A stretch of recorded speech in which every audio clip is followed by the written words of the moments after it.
사실은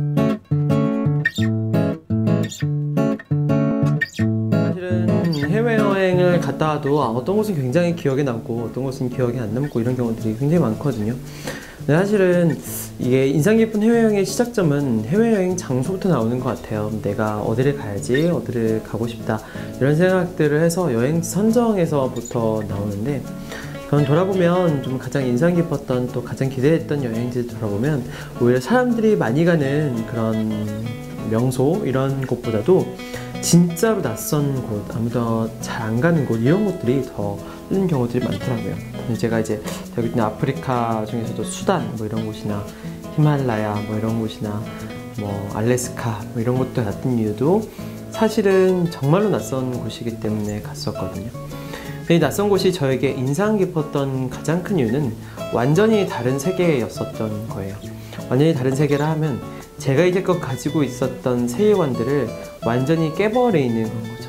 저 세계는 나의 세계, 나의 상상 바깥쪽에 있는 세계였었어요. 그렇기 때문에 저의 세계관이 완전히 깨질 수가 있었던 것 같아요. 그래서 더 큰 세계관으로 형성할 수 있었던 것이죠. 두 번째는 저 인상 깊은 해외여행을 하는 또 전 중요한 방법 중에 하나가, 저는 가기 전에 상상을 되게 많이 해요. 어떤 모습일까? 이런 상상들을 되게 많이 하거든요. 실제로 갔을 때 바람, 뭐 앞에 보이는 풍경, 햇살 이런 느낌 좀 어떤 느낌일까? 이런 생각들을 되게 많이 해요. 사실은 우리가 가기 전에 볼 수 있는 것은 단지 시각밖에 없거든요.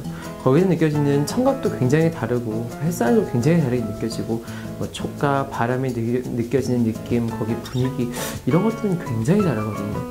근데 이렇게 상상을 해보고 현실과 딱 비교해보면서 그 기대치를 조정해가고 자기를 볼 수 있는 것, 이걸 볼 때 이게 진짜 오랫동안 잔상으로 많이 남는 것 같아요.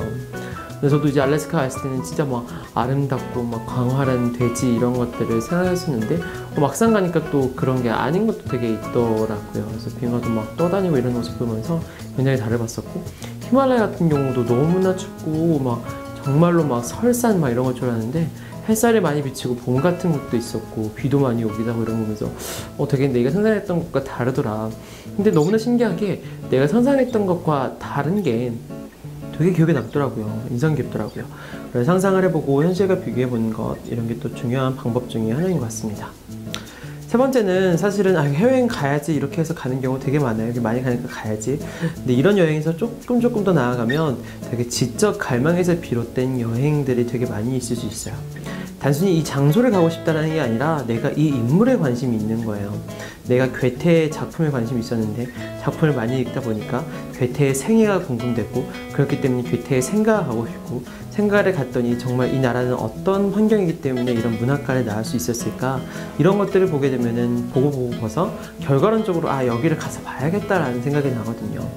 결국 그렇기 때문에 지적인 갈망과 어찌 보면 한 대상에 대한 사랑이 짙어지면 짙어질수록 이 지역이, 해외여행에 대한 것은 결과로 따라올 수 있는 거예요.